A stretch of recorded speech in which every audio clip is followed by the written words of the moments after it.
Buen día, viernes 19 de abril, feliz cumpleaños María Inés, feliz cumpleaños Camila, que son dos hijas mías que cumplen el mismo día y no son mellizas. Feliz cumpleaños San Salvador de Jujuy. Y feliz cumpleaños en San Salvador de Jujuy, porque hoy es una fecha patria para Jujuy. No solo tiene una avenida que lo conmemora, sino que hoy hay asueto. Eh, Y es la fundación, ¿no? ¿Cómo? Fundación de San Salvador. Es la fundación de San Salvador de Jujuy. Es decir, fue un día como hoy, hace muchísimo tiempo, que un español, como yo, fundó esta ciudad. Pero yo no tengo la culpa, no había nacido todavía. ¿Eh? Por tercera vez. Por tercera vez. Si Buenos Aires fue fundada dos veces, San Salvador de Jujuy fue fundada tres veces.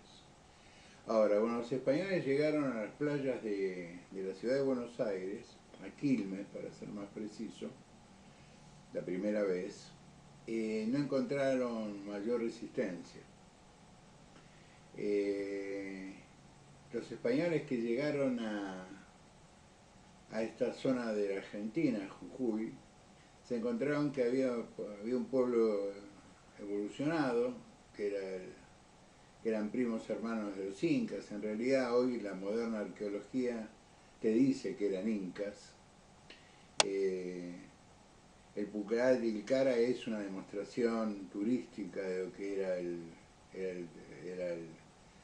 la civilización inca, que era bastante más evolucionada culturalmente, arquitectónicamente, que la sociedad europea. Los que han tenido la suerte de conocer el Pucará, vos entrás con 40 grados de temperatura en una casa en el Pucará y está fresca, y entrás con 4 grados bajo cero y está cálida. ¿Cómo es este milagro, aparte de ser hecho en piedra? Es que el techo de los Pucará se hacían con la madera seca de los... ¿cómo se llaman esos árboles? Cactus. De los cactus, que acá alcanzan tamaños de 2,5 metros, en algunos casos 3 metros. ¿Eh? 4 metros. En este momento Ana me está corrigiendo absolutamente todo.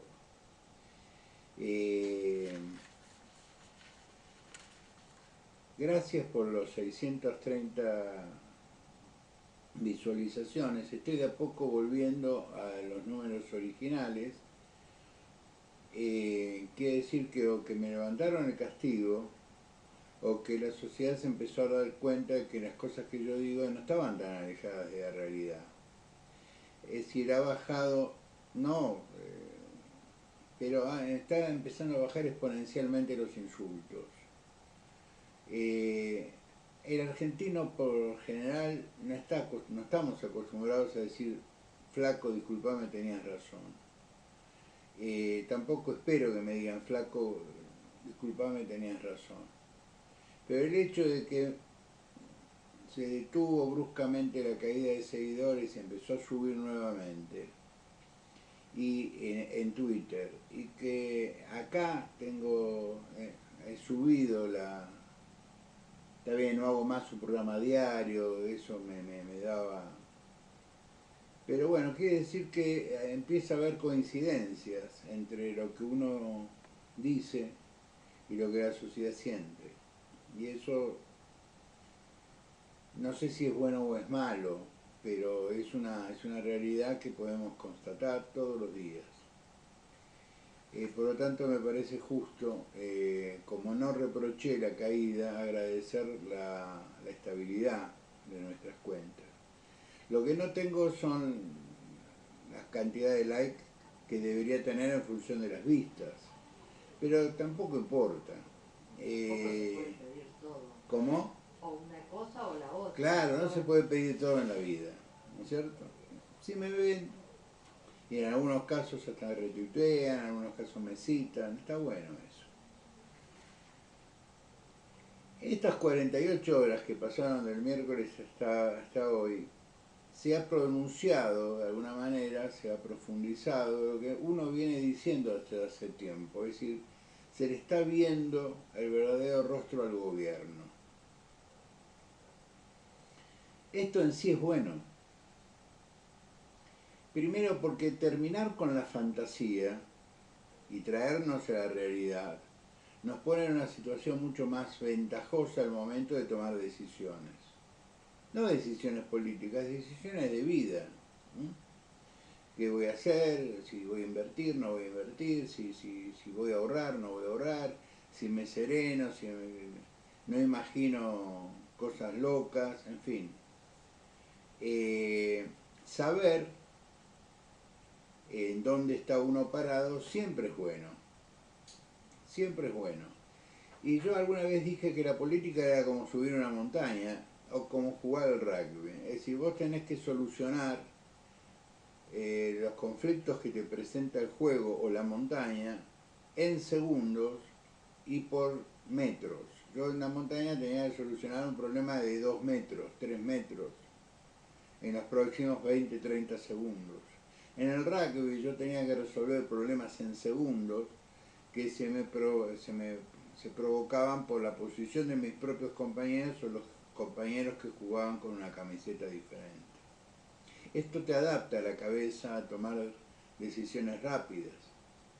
En el juego podías perder el juego, en la montaña podías perder la vida. Pero bueno, sigue los medios de comunicación ocupándose de lo menor. Y a mí una cosa que me llamó mucho la atención, que una vieja frase que yo escuchaba de chiquito y la entendí de grande: los enemigos de mis enemigos son mis amigos, se está dando en este momento de una manera extraordinaria. La liaison, la alianza que hay entre ideológica, no, sino discursiva, entre el kirchnerismo y los libertarios es conmovedora. Porque tienen un enemigo en común que se llama Jorge Lanata. Lanata lo volvió loco al cristinismo, volvió loco a Néstor, volvió loco a Alberto Fernández, los volvió locos. Nosotros nos enterábamos de los negocios del Calafate en el sur, de los hoteles, gracias al gordo Lanata. Nosotros nos enteramos que había sobreprecios en la obra pública con Baez y Austral Construcciones, construida días antes de asumir Néstor Kirchner por Jorge Lanata. Pero de la noche a la mañana Jorge Lanata se convirtió en un enemigo porque exigió, primero, respeto y segundo, la información, que en el fondo de lo que se trata el periodismo de informar, era correcta. Es decir, era correcta, fue reconocido por el medio, por la Clarín, pero fue reconocido inclusive por el medio oficial de la Casa de Gobierno. Hay fotos de la reunión de gabinete de crisis con el embajador israelí. Entonces tuvieron que primero dijeron no existió tal reunión y después tuvieron que salir a decir, bueno, estuvo informando y se fue. No estuvo una reunión propiamente dicho. Yo por eso recordé en un tuit cómo es el procedimiento en Cancillería, más allá de que mi padre fue diplomático. El procedimiento en Cancillería es muy sencillo. Si yo quiero saber cómo está la situación de un país, llamo a mi embajador, si no lo tengo a mi cónsul general, a mi encargado de negocios, y le pregunto cómo está la situación in situ. Es decir, cómo está la situación en Tel Aviv, Jerusalén, Jericó. Es decir, cómo está la situación en Israel. Así se funciona esto. Si yo quiero tener información de segunda etapa, utilizo los medios de inteligencia que tienen otros países, por ejemplo en Estados Unidos, Inglaterra, Francia.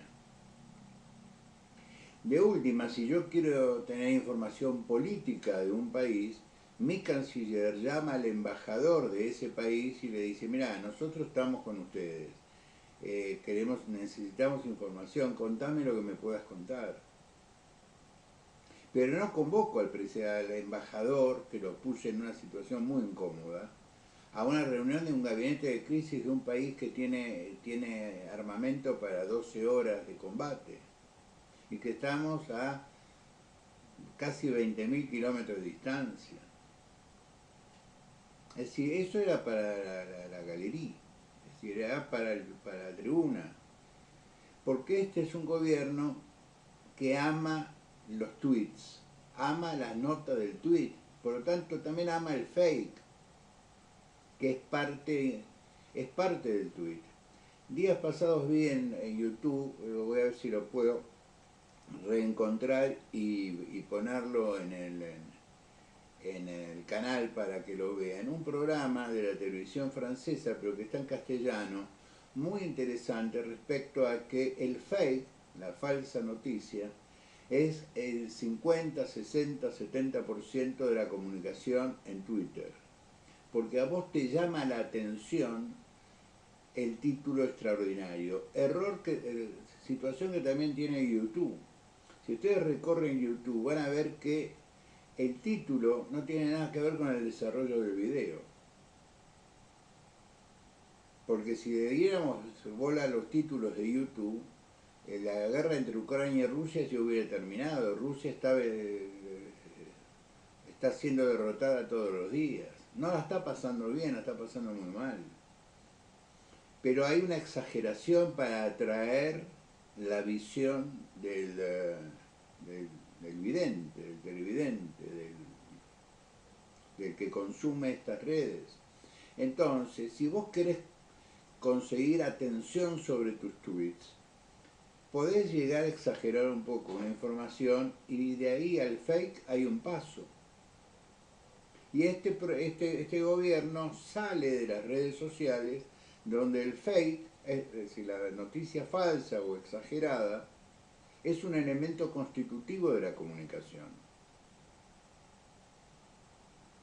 Lamento mucho haber llegado a esta etapa de mi vida y encontrarme con esta realidad, pero la falsa noticia o la exageración en la noticia es parte constitutiva de la comunicación en las redes sociales.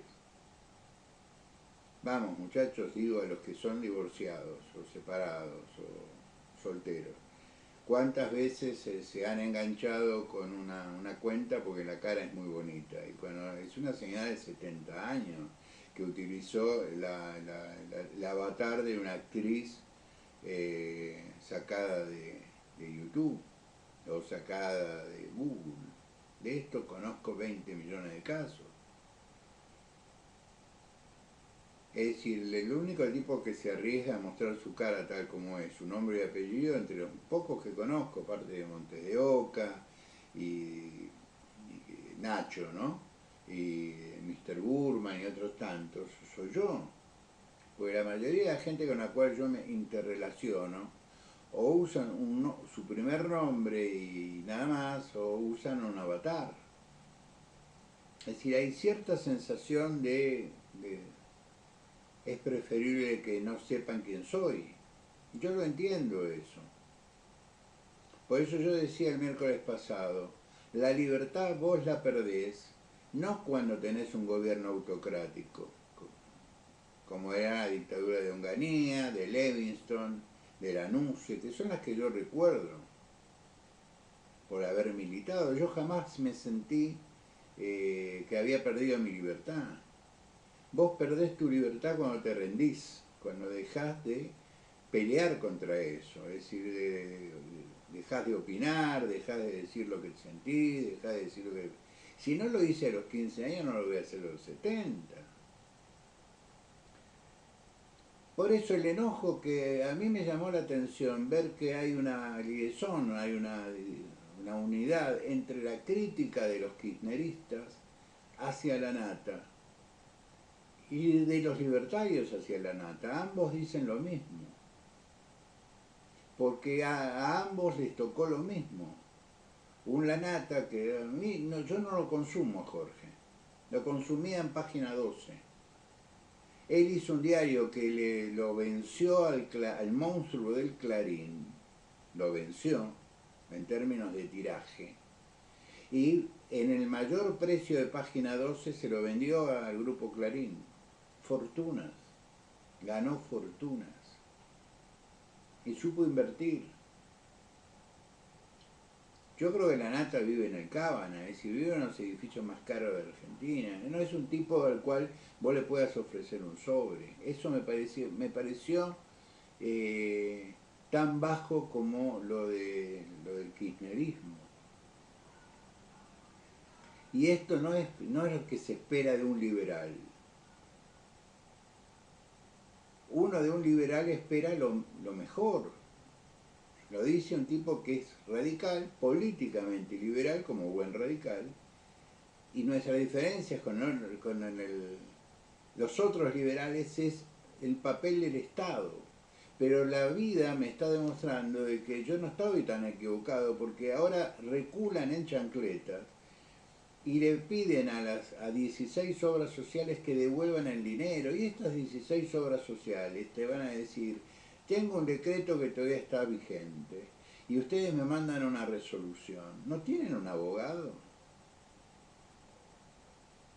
Porque un juez, cualquier juez, un juez de faltas, un juez de paz, vos le ponés un decreto de necesidad y urgencia, aunque sea cuestionado, aunque tenga media sanción en contra en el Senado, aunque la Corte no lo haya querido tratar, y ayer con la denuncia de Rizzo quedó en claro la falta de legitimidad de Rizzo, porque la Corte lo que dice es: nosotros no podemos tomar una decisión de carácter general por el agravio de un particular.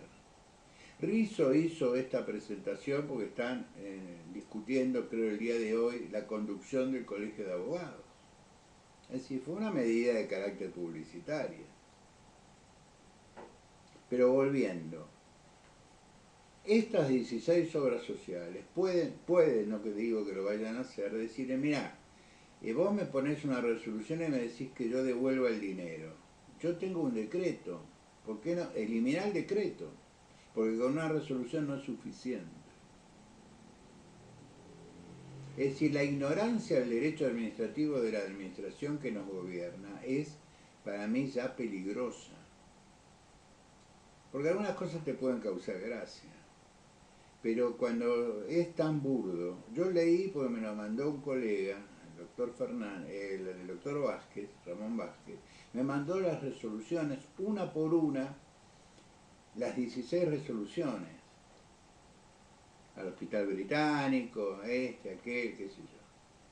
Está muy bien, son muy lindas, están bien redactadas, o más o menos redactadas. Yo tengo una forma de redactar resoluciones administrativas mucho más simple.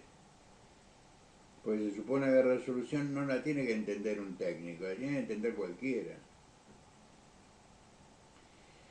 Pero me vuelvo a preguntar, pensando en Kelsen y en la Constitución que habla del nivel de relación entre las normas, es decir, la prelación de las normas, un decreto de necesidad y urgencia está por encima de una resolución que siempre es ministerial. Entonces, las obras sociales pueden decirte: no, mira, con una resolución no alcanza. Es decir, tenés que ir al instrumento, pero nadie quiere reconocer que se han equivocado en el decreto de necesidad y urgencia, y esto es lo que me da pena. Yo recuerdo el decreto de necesidad y urgencia que sacó Macri apenas asumió, tomando en consideración lo que la Constitución le permite, que es nombrar jueces en comisión por un año. Cuando la Constitución habla de jueces en comisión, no aclara si son jueces de primera instancia, segunda instancia, de Cámara, de Casación o la Corte. Habla de jueces.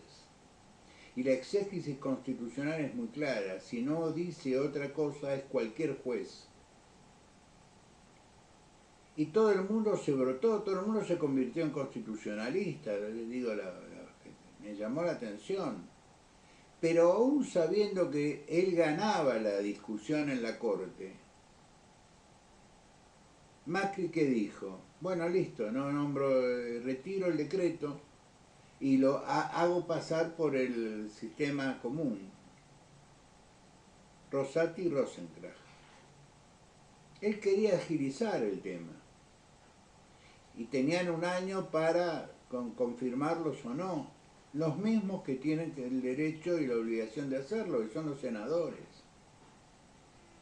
Igual Rosati y Rosenkrantz están en la corte. Pero Macri tuvo la inteligencia de decir, bueno, Macanudo, si esto genera mucha resistencia, aunque yo tenga razón, lo retiro. Ahora, yo tengo un decreto de necesidad de urgencia que ayer la Cámara de Trabajo reiteró que es inconstitucional. Que la Corte dijo, yo no me puedo, no puedo expresar opinión porque los que me están pidiendo no tienen legitimidad para pedírmelo. Y ayer quedó claro en la sentencia Rizzo. No puedo tomar una decisión que afecta a todo el país por el agravio de una persona. Porque el instrumento que eligió no es idóneo, él no se amparó. Él tendría que haber hecho lo que hicieron otros, ampararse ante un juez civil, ante un juez común, un juez administrativo, lograr un amparo para que detuvieran los efectos del decreto de necesidad de urgencia y después avanzamos. Pero él quería el título en los medios, por eso va directo a la Corte. Y la Corte dijo, yo no puedo expresar, no puedo abrir opinión respecto a esto. Aparte ya venía de 2 derrotas. Muy bien. Se aumentaron los sueldos en el salario en el Senado, después de que Adorni pasó de ser un vocero a ser viceministro y ganar $3.000 por mes. Esto fue el desencadenante. Hasta ese momento hubo prudencia.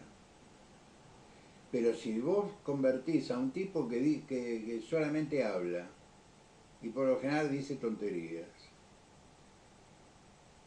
son opiniones, mi querido. Por lo general si dice tonterías, si es un provocador, un tipo que maltrata al periodismo. Vos llegás a maltratar al periodismo siendo vocero del presidente de los Estados Unidos, te sacan por la ventana. Muy bien. El pibe gana $3.000 por mes. Entonces los senadores dijeron, ¿cómo es esta historia?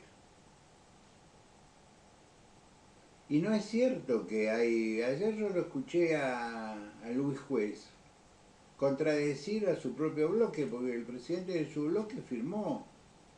Firmaron todos, dijeron adecúen nuestras dietas a la adecuación que tuvo diputados y al hecho de que el Ejecutivo sigue aumentándose los salarios.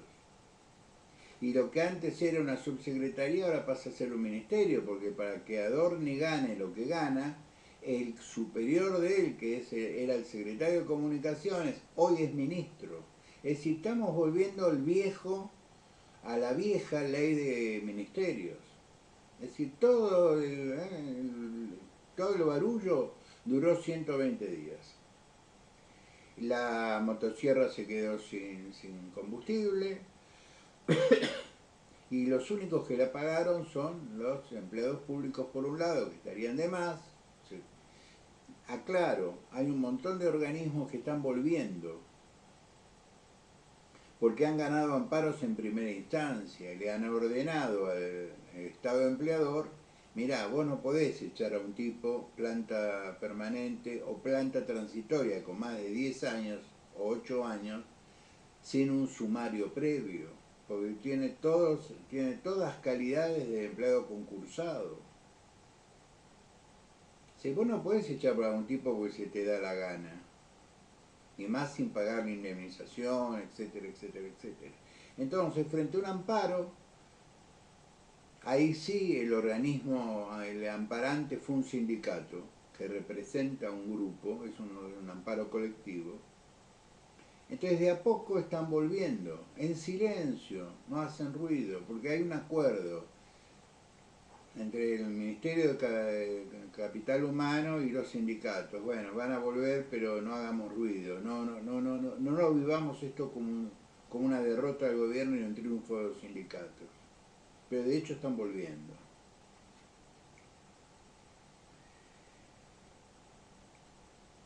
El acuerdo de mayo se reduce a lo económico. Todo demás lo sacaron. Es decir, no vamos a un nuevo país. La única preocupación del gobierno es subir ganancias para recaudar, pero con un piso no imponible muy bajo en términos de la inflación que hemos vivido. Y tomando en consideración que, por ejemplo, los bancarios ganan todos, tienen sueldo básico de 1.200.000 pesos. Una organización, una forma de trabajo que está llamada a desaparecer. Porque vos hoy manejás actividades bancarias desde un teléfono. Yo no pisé una sola vez el Banco Macro de la provincia de Jujuy. Y digo el Banco Macro porque es el banco de la provincia de Jujuy. Es el banco oficial. Es decir, yo pisé el Banco Macro una vez. Hice todo el trámite una vez, con Anita, y todo lo demás nos manejamos por teléfono, es decir, por aplicación. Yo no volví a pisar un banco. Y acá para retirar dinero hay supermercados, está la Pharmacity, hay un montón de boliches donde vos vas y comprás una cosita y retirás, hasta, en algunos casos hasta 70.000 pesos. Que si no tengo ni siquiera que usar los cajeros que están siempre llenos de planes, de planeros. Muy bien. Que si el acuerdo de mayo cae a esto. Ganancias, que va a ser muy discutible, yo creo que en ganancias no va a haber acuerdo, salvo que pongan ganancias en 3 millones de pesos, es decir, el mínimo no imponible, al menos en 3 millones de pesos, con un sistema de adecuación mensual, con la inflación que estamos teniendo. Y eso de eliminar los impuestos a los bienes personales es un favor que le están haciendo a las clases gobernantes, a la gente que tiene dinero. Y el blanqueo de capitales es para que entre todo el dinero del narcotráfico o todo el dinero de la corrupción sin necesidad de preguntar cuál es su origen. Es decir, la gente de los narcos de Rosario, de la provincia de Buenos Aires, de la capital federal deben estar muy contentos y empujando que se sancione este blanqueo, porque el blanqueo de Macri, a ver, blanqueo es un término que significa, bueno, darle facilidades a deudores fiscales a ponerse al día, etcétera, etcétera. El blanqueo de Macri no es el blanqueo de Milei, no es lo mismo. Yo el otro día le contesté a una colega que dijo un disparate. No es lo mismo una cosa que la otra. El David de Miguel Ángel es una estatua. Las estatuas de Botero son otras estatuas. La estatua de la libertad es la estatua de la libertad. Ahora, la diferencia es brutal entre las tres. Significado, calidad, originalidad. Es decir, algo puede tener un nombre común. Un remedio te puede curar o un remedio te puede matar. Ambos son remedios. Es decir, no hay medidas administrativas que por llevar el mismo nombre sean idénticas. Parece mentira que le tenga que decir esto a una abogada. Muy bien, ¿a qué voy con esto? Es decir, lo único que queda del acuerdo de mayo es el impuesto a las ganancias con un mínimo muy imponible muy bajo, que afecta a petroleros, afecta a la industria minera, es decir, afecta a los bancarios, afecta a un montón de gente que por el tipo de trabajo que realiza, gana 1.200.000 pesos, no es una cifra wow. Claro, frente a jubilados que ganan 200.000 pesos es una fortuna, pero estos tipos tienen muchos trabajos de riesgo. Yo no entiendo por qué un bancario arranca con un básico de 1.200.000. Pero bueno, eso es un problema que tienen un sindicato más eficaz que otros. Pero la gente que trabaja en la industria petrolera, con 5 o 10 grados bajo cero a las 12 del mediodía, y que están laburando en pozos, que es un lugar muy peligroso, etcétera, etcétera, y tienen que ganar buena plata. Los mineros, los tipos que trabajan acá en las salinas, a 4.500 metros de altura, es complicado. Complicado escalarlo, imagínense trabajarla. Entonces me parece que ganancias va a tener dificultades. Y después el blanqueo de capitales es un vengan todos los que han robado, Cristina está todo bien con vos, los narcotraficantes podrán blanquear su capital sin que nadie les pregunte el origen. No, flaco, esto no es así. No es moralmente aceptable, no es políticamente soportable. No nos podemos convertir en el altar del mercado, del libre mercado, que no existe en ninguna parte, en un puerto de corsos. Después del 2001, de la caída de las Torres Gemelas, del ataque a las Torres Gemelas, o del atentado de bandera propia, nunca se sabrá. Hubo una serie de medidas que se tomaron en el mundo donde los paraísos fiscales dejaron de tener sentido. Porque vos le tirás un oficio en paraíso fiscal y decís, yo quiero saber, así cayó Fonseca en Panamá. Otra, entre paréntesis, investigación iniciada por el grupo de la Nata. Y el marido de la Calabró, ¿se acuerdan? Porque la gente acá tiene mala memoria.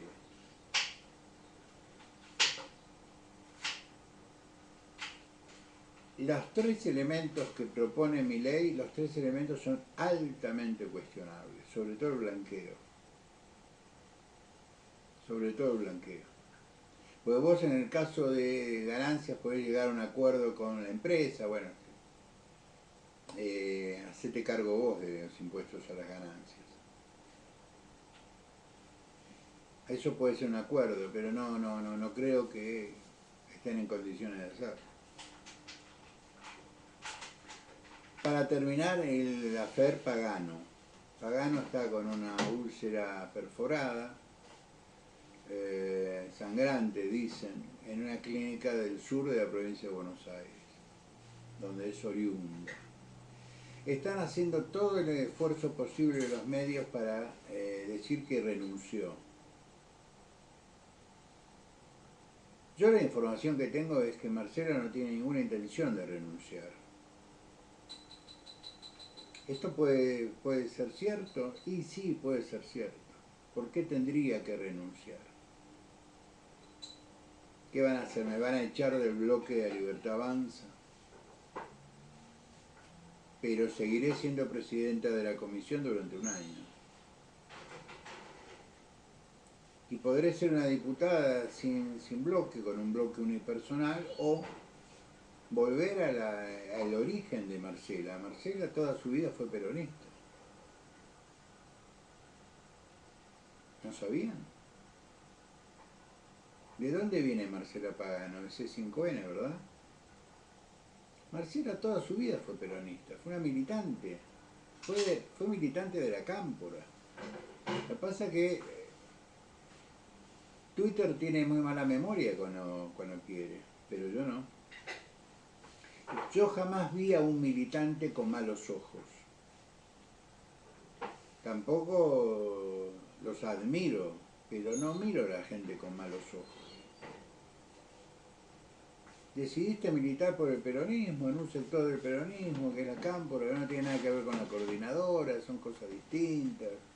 Yo nunca fui cordi, siempre fui histórico. Para terminar, el 23 hay una marcha federal de las universidades. Lamento que la CGT se haya plegado, porque convierte en política una marcha que es simplemente una marcha de estudiantes, de docentes. Aún así yo voy a marchar con la gente de UNJU. aunque no tengo ninguna relación, porque cuando quise tener una relación académica gratis, yo me ofrecía a laburar gratis, la respuesta fue: está sobrecalificado. Pero yo voy a marchar con los chicos, con los alumnos, con los docentes, porque creo en la reforma, creo en la libertad de cátedra y creo en que el grado debe ser gratuito.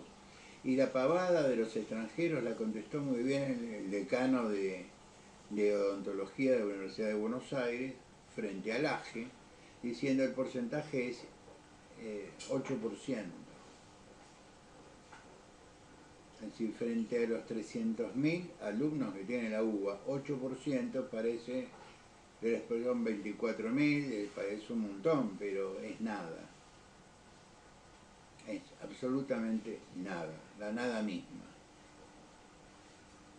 Porque yo diría que con el criterio que el extranjero no, podríamos ir un poco más allá y decir, con aquel que viene de un colegio privado, tampoco. Porque si lo que se trata es que pague un arancel a aquel que puede, bueno, flaco, yo iba a la Facultad de Derecho y Ciencias Sociales de la Universidad de Buenos Aires, en Figueroa Alcorta, tomándome el 124. Y yo tenía alumnos que tenían un BMW.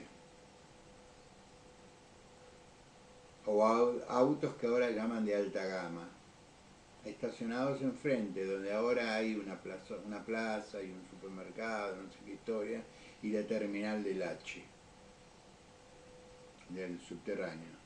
Yo viajaba en colectivo, pudiendo perfectamente viajar en automóvil, pero a mí nunca me gustó manejar, y me parecía una grosería que un chofer de donde yo trabajaba me llevara a la facultad, porque tenía el 124 para ir a la facultad, o el 92, o el 130. Pero muchos alumnos míos tenían teléfonos súper inteligentes cuando yo me movía con un pobre Nokia, el Zapito, ¿se acuerdan?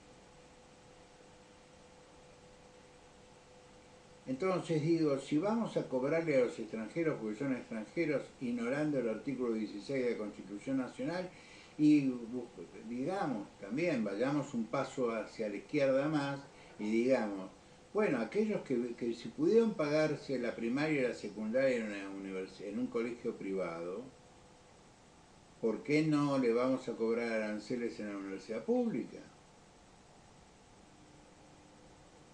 Porque no fue la razón de la ley de la reforma universitaria.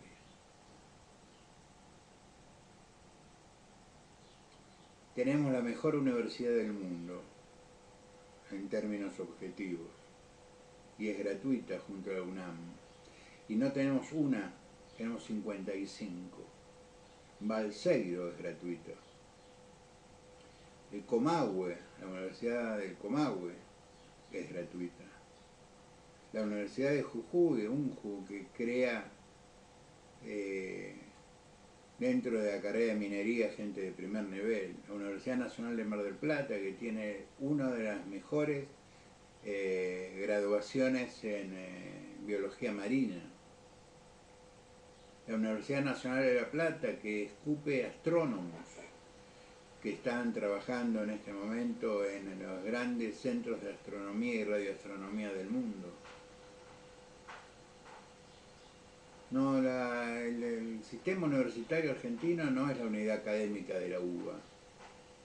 Son 55 universidades. Y cuando se crea una universidad, se crea en función de la demanda. Porque hay muchas universidades en la provincia de Buenos Aires porque había demanda. Y con esto termino. La Universidad Nacional de Buenos Aires firmó hace muchos años un convenio con el municipio de San Isidro. En el Hospital Central de San Isidro, en el Hospital Melchor Pose, que está en Avenida Santa Fe del 300, casi llegando donde está el hipódromo, se hace todo el grado universitario, desde el CBC de medicina hasta el final de la carrera, enfermería, ciencia, todo ciencia de salud, hasta psicología. Es una sucursal de la Universidad Nacional de Buenos Aires en San Isidro.